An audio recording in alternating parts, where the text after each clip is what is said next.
The massive Doran fleet drifted powerless at the edge of the solar system. Over 10,000 ships hung motionless against the backdrop of distant stars. Inside the flagship's command center, Fleet Commander Trell stared at the emergency power display with growing concern. "How much time do we have left?" he asked, his voice low. His chief engineer looked up from her console. 8 weeks at current usage rates, Commander. Maybe 10 if we shut down all non-essential systems. Trell nodded grimly. 3 million Dorans, civilians, scientists, children, all depending on him to find a solution. Their great migration fleet had been traveling between star systems when the catastrophic drive failure occurred. No one had anticipated such a complete system collapse. "And our location?" he asked. "An uncharted system, Commander. 9 planets orbiting a yellow star." The navigation officer pointed to a small blue dot on the main view screen. "Third planet shows signs of civilization. Primitive technology by our standards, but definitely intelligent life." Trell moved closer to the screen. Their long-range scanners had picked up radio signals, satellite communications, and evidence of early space exploration from the blue world. The beings there had reached their own moon, but hadn't ventured much further. "Do we have enough power for a detailed scan?" Trell asked. The science officer nodded. "Yes, but it would consume resources we might need later." Trell weighed his options carefully. Without help, the fleet would eventually lose life support. They had escaped their dying world only to become stranded in the emptiness of space. The thought of their entire civilization ending here, so close to an inhabited world, filled him with dread. "Perform the scan," he ordered. "We need to know what we're dealing with." Hours later, the results confirmed his hopes and fears. The blue planet was teeming with life. Billions of beings who appeared to be in the early stages of their technological development. They had nuclear power, basic computing, and were taking their first steps into orbit. Not advanced enough to help with the complex drive repairs, but perhaps capable of providing resources to extend their survival. "Should we send a message?" asked his communications officer. It was a question that carried tremendous risk. The fleet's weapon systems were offline along with the main drives. If these aliens proved hostile, the Dorans would be defenseless. Yet without assistance, their fate was sealed anyway. Trell walked to the large observation window. From here, he could see hundreds of ships in the fleet, each containing thousands of his people. Families who had trusted their leaders to guide them to a new home. He thought of the children born during their journey who had never set foot on a planet. Prepare a distress signal, he finally decided. Keep it simple. Mathematical sequences first to prove intelligence, then basic diagrams of our situation. And if they respond, asked his second-in-command. Then we hope they are better than we were at our technological stage, Trell said quietly. The history of his own people was marked by violence before they had unified and reached for the stars. We have no choice but to trust that intelligence brings wisdom. The communications team worked through what humans would call a day and night, crafting a message that could bridge the gap between entirely different species. They encoded universal constants, prime number sequences, and simple atomic structures, the language of the cosmos that any scientific civilization would recognize. As the powerful signal beamed toward the blue planet, Trell returned to his quarters. He recorded a message for his own family, explaining his decision. If this gamble failed, he wanted them to know why he had risked contact. "We came so far," he whispered to himself, looking out at the stars.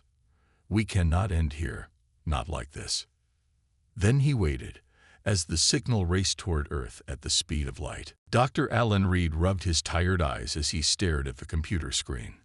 The midnight shift at the Global Deep Space Listening Array in New Mexico was usually quiet. Most nights, he sorted through the usual cosmic background noise while drinking too much coffee. Tonight was different. "Hey, Mark, take a look at this," Alan called to his colleague across the room. "We're picking up something strange." Mark walked over, his interest piqued. "Natural phenomenon?" "I don't think so." Alan pointed to the pattern on his screen. It's too regular. These are deliberate sequences, prime numbers, mathematical constants. Mark leaned closer. Are you saying? Someone's trying to communicate. Alan finished. And they're not from Earth. Within an hour, the facility director arrived, followed by government officials. By morning, the signal had been confirmed by 3 other listening stations around the world. Alan, as the leading expert in theoretical alien communication, was flown to Washington, D.C. He found himself sitting in a conference room with military leaders, scientists, and the president herself. Dr. Reed, explain what we're dealing with, the president said. Alan stood and displayed the signal pattern on the large screen. This is clearly artificial and intelligent in origin. The message begins with basic mathematical sequences to establish communication, then progresses to more complex information. Do we know what they're saying? Asked General Williams. We've decoded parts of it, Alan replied. They're using universal constants as a foundation for communication. Based on our analysis, it's a distress call. They appear to be stranded in our solar system, near the orbit of Neptune. The room erupted with questions and concerns. Could this be a trap? Asked the Secretary of Defense. How technologically advanced are they? Questioned the NASA director. Should we even respond? Wondered the UN representative.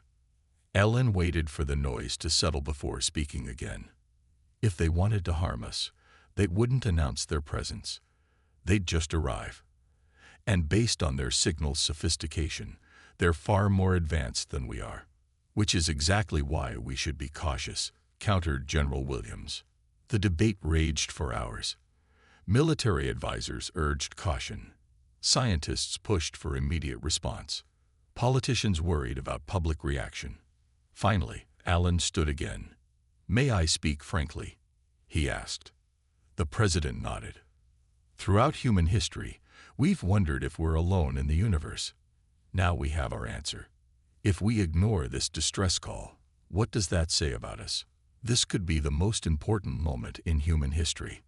His words hung in the air for a long moment. What exactly do you think we should do, Dr. Reed? Asked the president. Respond to their signal. Let them know we've heard them. Then send our best ship to make contact and offer whatever help we can provide. After another hour of debate, the president made her decision. We'll respond. Dr. Reed will head the communication team. General Williams will oversee security protocols. NASA will prepare the HFY Horizon for a mission to the outer solar system. When the meeting ended, Alan found himself alone with the president. Do you really believe they come in peace? She asked quietly. Alan thought carefully before answering. Madam President, they've traveled between stars. If they wanted to conquer us, they wouldn't send a distress call first. I believe this is an opportunity, not a threat. The next 3 days passed in a blur as Alan worked with linguists and mathematicians to craft humanity's first official message to an alien civilization. They kept it simple: mathematical acknowledgement of the signal, basic information about Earth and humans, and a promise of assistance. When they finally transmitted the message toward the distant fleet, Alan stood outside the facility and looked up at the night sky. We're coming, he whispered to the stars. Just hold on. Across the world, as news of the alien signal spread, people gathered in homes, public squares, and places of worship. Some celebrated, some feared.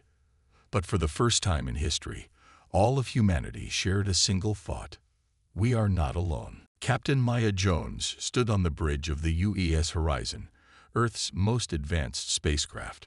Though impressive by human standards, the Horizon had never been designed for a mission like this. Built as a research vessel for the outer planets, it was now being prepared for humanity's first contact with an alien species. Captain, final checks complete. All systems are green, announced her first officer, Lieutenant Davis. Maya nodded. Begin pre-launch sequence. As the crew moved with practiced efficiency, Maya studied the mission details one last time. The Horizon would carry a team of 12, 4 crew members, 3 engineers, 2 linguists, a diplomat, a medical officer, and Dr. Reed, the man who had decoded the alien signal. "Nervous?" asked Dr. Reed, appearing beside her. "Wouldn't you be?"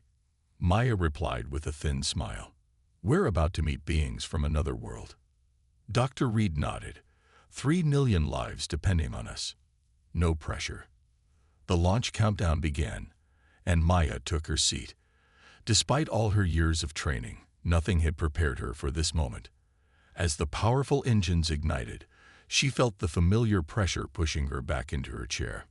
"All systems functioning normally," reported Lieutenant Davis. "We are clear of Earth's atmosphere." The journey to the edge of the solar system would take 3 weeks, even with the Horizon's advanced propulsion system. Maya established a daily routine for the crew, regular briefings, training sessions, and time to study all available information about the alien signal. By the end of the first week, a sense of unity had formed among the team. They shared meals, stories, and hopes for what lay ahead. Engineer Tom Wilson became known for his terrible jokes, while Dr. Lai, the medical officer, taught everyone meditation techniques to manage stress. During the second week, they passed the orbit of Mars, then Jupiter. Each passing day brought them closer to the unknown, and with it, a growing tension aboard the ship. "Captain, we've received new data from Earth's deep space telescopes," Lieutenant Davis reported one morning. "They've captured images of the alien fleet." Maya gathered everyone in the ship's conference room. The images appeared on the large screen, blurry at first, then enhanced by powerful computers. "My God," whispered Dr. Reed. The alien vessels were massive, far larger than anyone had anticipated. The smallest appeared to be the size of a large Earth city, while the largest dwarfed anything humans had ever built. There were thousands of them, clustered together in a formation near Neptune's orbit. They're incredible," said Engineer Wilson, his usual humor absent from his voice. "And completely dead in the water," added Engineer Jackson, pointing to the analysis. "No energy signatures from propulsion systems, only minimal power readings, likely from emergency systems." Maya studied the images carefully. "This changes things. Whatever happened to them was catastrophic. They're running on backup power, and based on these readings, not much of it." "Can we even help them?" asked Dr. Lai. "Their technology must be centuries beyond ours." Maya turned to face her crew. "That's what we're going to find out. Whatever they need, resources, repairs, or just a planet to land on. We represent humanity now. We show them who we are by how we respond to their call for help." As they entered the third week of their journey, Neptune's blue form became visible through the ship's viewport. Beyond it, they could now see the alien fleet with their own eyes, a cluster of massive shapes silhouetted against the stars. "Captain, we're receiving a new transmission from the fleet," called out Communications Officer Park. "They've detected us." "Open a channel," Maya ordered. "Dr. Reed, you're up." Dr. Reed spoke the carefully prepared greeting they had practiced countless times. The alien response came quickly, a series of mathematical equations that translated to coordinates and docking instructions. "They're inviting us aboard," Dr. Reed said, his voice filled with wonder. Maya took a deep breath and gave the order. "Take us in. Slow approach, maintain open communications." As the Horizon approached the enormous flagship of the alien fleet, Maya looked around at her crew. 12 humans about to make history. Whatever waited for them aboard that ship would change humanity forever. "Let's go meet our neighbors," she said. The Horizon docked with the massive Doran flagship in a process that took nearly 2 hours. The human ship looked like a toy beside the alien vessel. Captain Maya Jones led her team through the airlock, heart pounding as the doors slid open to reveal their hosts. The Dorans stood waiting in a wide, curved hallway. 3 of them, each nearly 7 feet tall with smooth blue-gray skin and 4 arms. Their large eyes blinked slowly as they observed the humans. "My name is Captain Maya Jones of Earth," Maya said, stepping forward. "We come in peace to offer assistance." Dr. Reed activated the translation device they had prepared based on the communications. There was a moment of silence. Then one of the aliens stepped forward. "I am Fleet Commander Trell," the alien responded, the translation coming through with a mechanical tone. "We welcome you aboard the Starlight Wanderer. Your response to our distress call honors your species." Maya felt a wave of relief. The translations were working. The alien's voice had a formal, almost musical quality to it. "These are my officers," Trell continued, gesturing to the others. "Chief Science Officer Nin and Head Engineer Lore." After introductions, the Dorans led the human team through corridors lit by soft blue light. The ceilings were high, the doorways massive. Everything about the ship spoke of advanced technology, though many systems appeared to be powered down. They arrived at a large room with a round table. Windows looked out into space, showing the vast fleet stretching into the distance. "Please," said Trell, gesturing to seats that had been hastily modified for human height. Once everyone was seated, the real discussions began. Dr. Reed and the linguists worked continuously to improve the translations as Engineer Wilson asked technical questions about the Doran ships. "Your propulsion system," Wilson said. "Can you explain how it works?"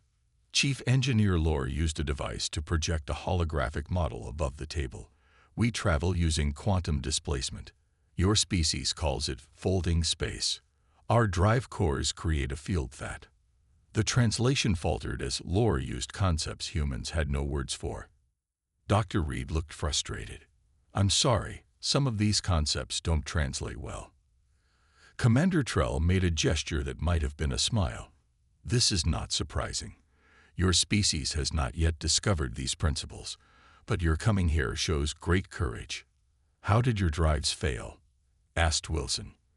Lore's four hands moved in complex patterns as the hologram changed. "Micro-fractures in the quantum matrix. We cannot repair them with our current resources." As the meeting continued, Maya noticed something interesting. Despite their advanced technology, the Dorans seemed genuinely impressed by certain human approaches to problems. "You navigate using such simple tools?" asked Science Officer Nin, examining the backup navigation system Wilson had brought to demonstrate. "Sometimes simple is more reliable," Wilson replied. Trell nodded. "Perhaps there is wisdom in this. Our systems are complex, interconnected. When one fails, many fail." After hours of discussion, the Dorans offered a tour of their ship. The scale was overwhelming. Corridors stretching for miles, vast chambers that could hold entire Earth buildings.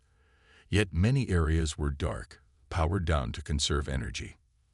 They passed through a section where hundreds of Dorans lived in temporary quarters.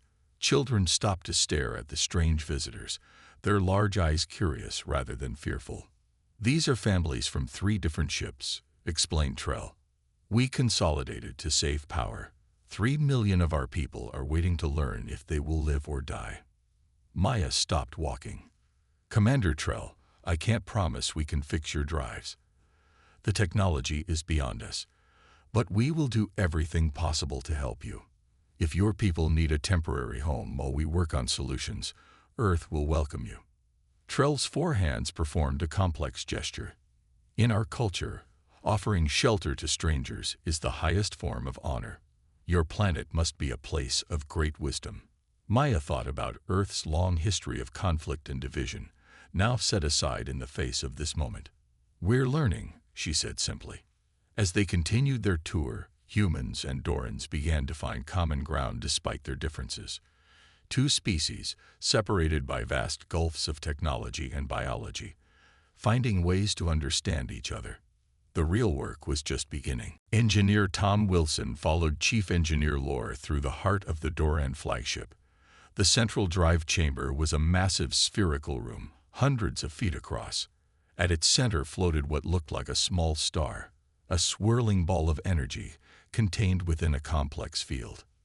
"This is, or was, our main quantum drive core," Lore explained, all 4 arms gesturing at various components. "Now it operates at less than 5% capacity." Wilson whistled softly.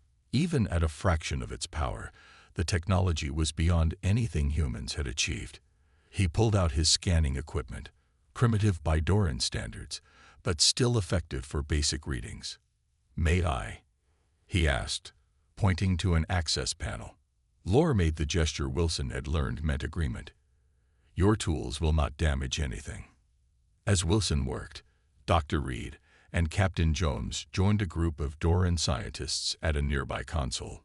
The translation system had improved over the 3 days since first contact, making technical discussions possible, if still challenging. "The main problem is here," Wilson said after an hour of examination. He pointed to microscopic fractures in a crystalline material surrounding the core. "These quantum fractures are spreading throughout the system." Lore's large eyes blinked slowly. "Yes, this is why we cannot repair it. The fractures exist partially outside normal spacetime. Our manufacturing equipment was damaged in the same event that caused this failure." Wilson looked thoughtful. "So you can't create replacement parts?" "Correct. And without them, the drives cannot be restored," said Lore. "The fractures will eventually spread to our life support systems." Captain Jones joined them, studying the readouts. What exactly happened to cause all this damage? Trell, who had entered silently, answered, "We passed through an uncharted quantum filament, a tear in spacetime. By the time we detected it, we were already inside. We were fortunate to survive it all." Wilson continued his examination, moving from the core to the supporting systems. An idea was forming in his mind, but he wasn't sure if it would work. "Commander Trell," he said finally, "your quantum drive technology is far beyond ours. But what if we took a different approach entirely?" The alien commander tilted his head. "Please explain." Wilson pulled up a rough diagram on his tablet. "We can't fix your quantum drives. But what if we built conventional fusion drives to replace them? Earth has this technology. They wouldn't be as fast as your original system, but they could get your ships moving again." The Doran engineers gathered around, examining the human's simple drawings with interest. "Fusion propulsion," Lore said. "Primitive but reliable. Our ancestors used similar systems 1,000 years ago." "Sometimes going backward is the way forward," Wilson replied. "We can manufacture these on Earth. They would be scaled-up versions of our existing technology." For the first time since the humans had arrived, Commander Trell made a sound that the translation system identified as laughter. "Engineer Wilson, your species continually surprises me. We were so focused on repairing our advanced technology that we never considered simpler solutions." Captain Jones stepped forward. "If we do this, we'll need to coordinate a massive manufacturing effort on Earth. And we'll need your help to adapt the technology to your ships. And time is short," added Dr. Reed, who had been analyzing the Doran power readings. "Based on these numbers, some ships in your fleet have less than 3 weeks of life support remaining." Commander Trell's expression grew serious again. "The nursery ships must be prioritized. They carry our youngest." Wilson nodded. "We'll start with them. I'll need to return to Earth with complete specifications and measurements." As the meeting continued, alarms suddenly blared across the Doran ship. Red lights flashed along the corridors. "What's happening?" Maya asked, instinctively reaching for her communicator. Lore checked a nearby console, his 4 hands moving rapidly across the controls. "Life support failure on the outer ring. 3,000 civilians are in that section." Commander Trell turned to the humans. "This is happening sooner than we predicted. The quantum fractures are spreading faster." Captain Jones made an immediate decision. "Wilson, you and Dr. Reed return to Earth with the plans. Start the manufacturing process. The rest of us will stay to help with immediate problems." As Wilson gathered his equipment, he looked at the failing drive core one last time. The elegant technology that had carried these people between stars was dying, and humanity's comparatively crude solutions were now their best hope. The race against time had begun. Earth had never seen mobilization like this before. Within days of Engineer Wilson's return, factories worldwide switched to round-the-clock production of fusion drive components. Science teams worked alongside Doran engineers who had traveled back with Wilson to oversee the adaptation of human technology to alien ships. Meanwhile, Captain Maya Jones and her remaining crew aboard the Doran flagship faced one crisis after another. Power failure in Section 18 called out a Doran technician from a makeshift control room where humans and aliens worked side by side. Maya checked the schematic on her tablet. That's near a civilian quarter. How many people? 400, replied Lieutenant Davis, oxygen levels dropping. Maya grabbed her emergency kit. I'll take Team 2. Davis, coordinate from here. The past 2 weeks had fallen into this pattern. Constant emergencies as the Doran fleet's systems continued to fail. Every available Earth vessel had been sent to the outer solar system carrying supplies, but it wasn't enough. Maya ran through the massive corridors of the alien ship, 2 human engineers and 3 Dorans following her. When they reached Section 18, the emergency barriers were already sealed. Can we reroute power from another section? Maya asked the Doran engineer. Not possible. The quantum fractures have spread to the distribution nodes. Maya made a quick decision. We'll use the portable generators from Earth. They won't power everything, but they'll maintain life support until evacuations are complete. As they worked to connect the human equipment to Doran systems, Maya's communicator crackled. Captain, we have a situation on the nursery ship, came Dr. Lee's voice. Their main life support is failing. Thousands of young at risk. Maya felt her heart sink. The nursery ship housed the youngest Dorans, children too small to be evacuated easily. The first replacement drives were still days away. I'm on my way, she replied. Have the Horizon prepare for emergency docking. Hours later, Maya stood in the central chamber of the nursery ship. The situation was worse than reported. The entire atmospheric system was shutting down, and the backup had already failed. 10,000 young Dorans would suffocate within hours without intervention. Commander Trell arrived, his normally composed demeanor showing signs of stress. Captain Jones, I cannot ask your crew to risk themselves further. The manual override for the atmospheric system is in a toxic section. Even our people cannot survive there without protection we no longer have. Maya studied the ship's schematics. The override requires physical activation. Yes, our automated systems are linked to the failed quantum network. Maya looked at her team.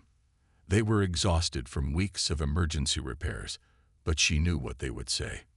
We'll do it. Our environmental suits might withstand the toxic atmosphere long enough.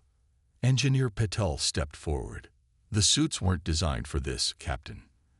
They'll start breaking down after 10 minutes of exposure. Then we'll work fast, Maya replied. Volunteer only. I won't order anyone in. Every human present stepped forward. The plan was simple but desperate. 2 teams would enter the toxic section, reach the manual overrides, and activate the backup atmospheric system. The Doran engineers provided a crash course in their technology, but much would depend on human improvisation. Maya led the first team. As they sealed their environmental suits and entered the contaminated section, warning alarms blared from their equipment. Suit integrity compromised, announced the computer voice. 8 minutes to critical failure. The override controls were at the end of a long corridor filled with swirling green gas. Maya could feel her suit material starting to break down, becoming sticky against her skin. Keep moving, she ordered through gritted teeth. When they reached the controls, Maya and Engineer Patel worked furiously to follow the Doran instructions. Their gloves were beginning to dissolve, the toxic atmosphere burning their fingers. 2 minutes remaining, warned the suit computer. Almost there, Patel gasped, connecting the final override sequence. The moment the system activated, a deep hum resonated through the ship. Lights flickered on, and air circulators began to spin. It's working. Maya called into her communicator. Second team, confirm your section. Confirmed, Captain, came the strained reply. System active, but we're having trouble getting back. Maya's team rushed to help their colleagues, dragging them out of the toxic zone as their suits failed completely. When they finally reached the safety of the sealed chamber, medical teams were waiting. All 8 humans required treatment for chemical burns and toxic exposure. But as Maya drifted into unconsciousness from the pain, she heard Commander Trell's voice. "The young are safe, Captain Jones. Your people have done the impossible today." 6 months after the first distress signal reached Earth, the massive Doran flagship hummed with a new energy. The hybrid drive system, a creative merger of human fusion technology and Doran quantum engineering, glowed steadily in the once-failing engine room. Throughout the fleet, thousands of similar drives had been installed, tested, and brought online. Captain Maya Jones stood beside Commander Trell on the flagship's observation deck. Below them, teams of humans and Dorans made final preparations for the fleet's departure. "I never thought I would see our ships powered again," Trell said quietly. "My people owe yours a debt we can never fully repay." Maya watched as a small Earth transport shuttle docked with a nearby Doran vessel. "We learned as much from you as you did from us. The medical technology your people shared has already cured 3 diseases on Earth." The past 6 months had transformed both species. What began as an emergency rescue had evolved into the most intensive cultural and technological exchange in human history. Thousands of Earth's engineers, scientists, and workers had traveled to the Doran fleet, while Doran teachers and scholars had visited Earth. "Have you decided on your destination?" Maya asked. Trell made the 4-armed gesture that Maya now recognized as thoughtful consideration. "We have changed our plans. Our original journey was to the Vega system, but now we wish to establish a permanent presence near your world. You're staying in our solar system, if your people permit it. We have found a suitable position in the asteroid belt where we can create a station. From there, we can maintain regular contact with Earth while continuing our own journey of exploration." A young Doran approached them, carrying a small object. Maya recognized her as one of the children from the nursery ship, the same one she had helped save during the critical life support failure. "Captain Jones," the child said in carefully practiced English, "this is for you." She handed Maya a crystal sphere. Inside it, tiny lights danced in patterns that mirrored the stars visible through the observation window. "It is a star map," Trell explained. "But more than that, it contains the collective knowledge of our stellar cartography. Every system we have visited or observed is recorded there." Maya held the gift carefully. "This is too valuable." "Knowledge is only valuable when shared," Trell replied. "This is the beginning of many exchanges between our peoples." On the main command deck, Engineer Wilson, now Earth's official ambassador to the Dorans, was finalizing the details of the first official treaty between humans and an alien civilization. The document acknowledged both the independence and interconnectedness of the 2 species. "The final system checks are complete," announced Chief Engineer Lore, approaching the observation deck.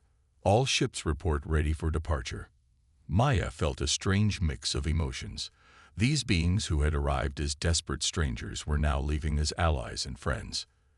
"There is one more matter," Trell said as they walked toward the command center. "My council has decided to honor Earth with a permanent delegation of Doran scientists and cultural ambassadors, if you will accept them." "Of course," Maya replied. "And Earth would like to send a similar delegation to travel with your fleet." Trell made the gesture Maya now knew meant approval. "Already arranged. Ambassador Wilson has selected 20 humans who will join us." As they reached the command center, Maya saw her crew gathered for the farewell ceremony. Many had formed deep bonds with their Doran counterparts. There were tears and the Doran equivalent, a soft humming sound that vibrated the air. Commander Trell addressed the assembled humans. "6 months ago, we sent a desperate call into the darkness, not knowing if anyone would answer. You not only answered, you saved us. Today, we do not leave as refugees, but as explorers once again, carrying with us the friendship of Earth."